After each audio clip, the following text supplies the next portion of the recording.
All these experiences involve loss, involve adjustment, involve resilience.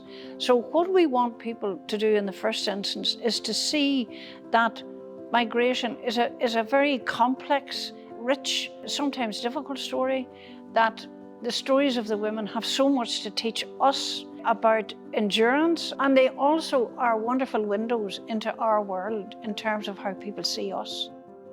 So today we're here to celebrate a project called Translating Age.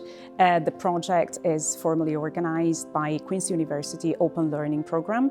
It involved 13 older migrant women who used arts-based approaches to tell the wider society what it means today to be an older migrant woman in this corner of the world. These projects are very accessible and very appealing to people because they're not using like kind of traditional formal learning. The other thing that the research has proven is that arts-based approaches are very, very good when you're working with adult learners, which is what we tend to do in the Open Learning Programme. And particularly people maybe whose experience of school wasn't fantastic for whatever reason.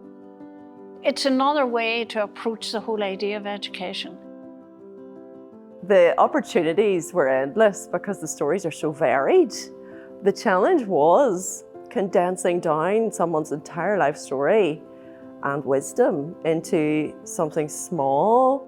So I chose to write a letter and to write my story down, and then I chose to bring the dancing and the flying into it, because to me they were both passionate, they're both graceful, and I had a love for both. I couldn't do the one because I was a woman, and dancing just like put me in a different world. It's music to my soul, it made me forget everything, and I just loved it.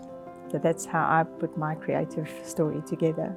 We really wanted to respect the anonymity of the participants, so we decided that we were going to make this an entirely anonymous project, and that's great. And then in terms of filmmaking, we had no faces in these films, so we had to be really creative. And then from an audience's point of view, the great thing about anonymity is that I feel like you can really put yourselves more easily in someone else's shoes and draw parallels between their lives and your own life. So I think there's limitations, but with that there is great opportunity and creativity.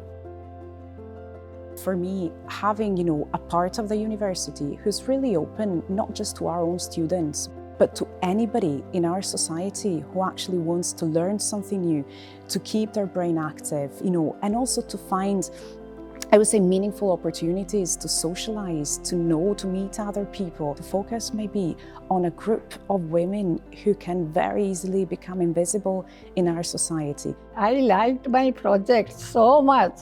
I said, no, I'm going to do it. This is the project, I'm going to do it. Because I enjoyed it.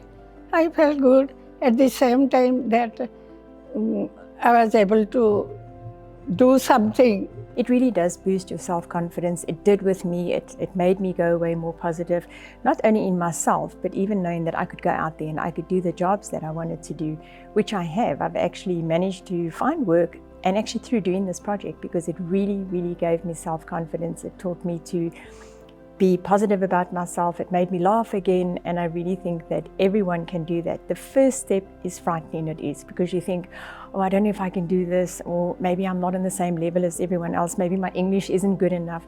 But when you're here, you realize that it is so, so worthwhile.